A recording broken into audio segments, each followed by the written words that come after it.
Hi friends, स्वागत है तमाરું mummy ફ્લેવરમાં। આજે હું તમને બતાવવાની છું પુલાવ 10 મિનિટમાં કઈ રીતના રેડી થાય એ પણ કુકરમાં હું તમને આજે બતાવવાની છું। મેં પહેલેથી જ બધું પ્રિપેરેશન કરી રાખ્યું છે।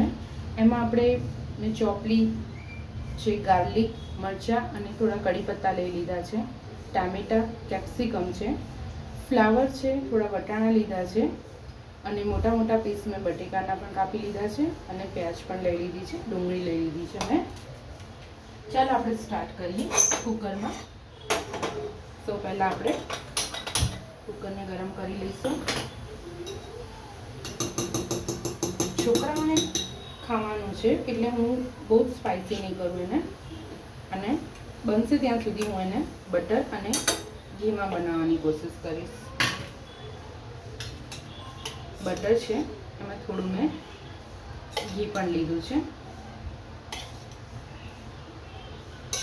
2 ચમચી મોટું ઘી લીધું છે મેં।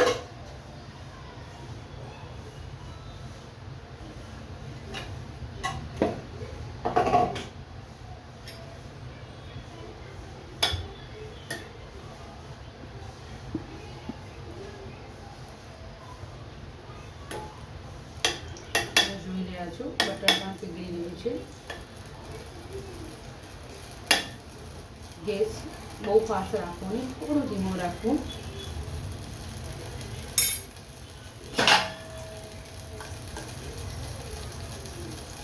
એમાં અડધી ચમચી જીરું નાખવું,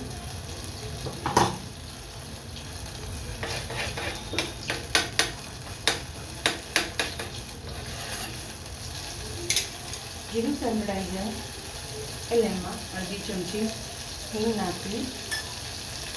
હિંગ નાખ્યા બાદ એમાં જે મેં ગાર્લિક, મરચાં અને જે કડી પત્તા લીધા છે એ નાખી દેવાના।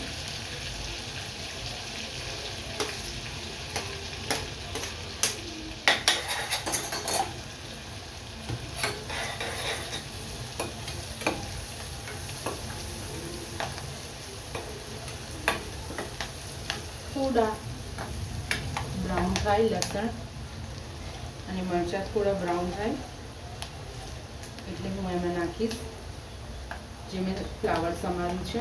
ફ્લાવર પણ થોડું મોટું મોટું રાખવાનું છે, બહુ ઝીણું નથી સમારી દેવાનું। બધા જ ફ્લાવરના પીસ નાખી દેવાના છે અને 1 મિનિટ સુધી એને હલાવવાનું, મિક્સ કરવાનું। ત્યારબાદ એની સાથે બટેકા સમારીને બટાકા મેં ધોઈ અને સરસ રીતે મોટા પીસ કાપી લીધા છે।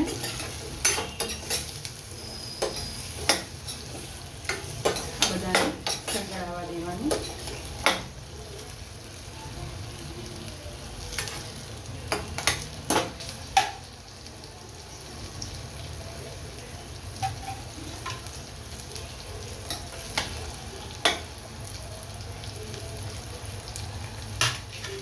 મેં ઓલરેડી પહેલાંથી જ બાસમતી ભાત છે, બાસમતી ચાવલ છે એને પલાળી દીધા છે। 1 કલાક પહેલાં મેં પલાળી દીધા છે, જેથી કરીને આમાં પાણી પણ ઓછું જોઈશે અને 1 સીટીમાં આ થઈ પણ જશે।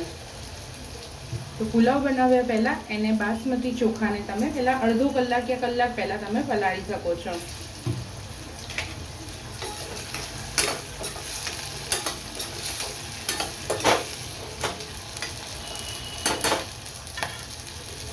ફ્લાવર થોડી ગુલાબી રંગનું થઈ જાય એટલે એમાં કેપ્સિકમ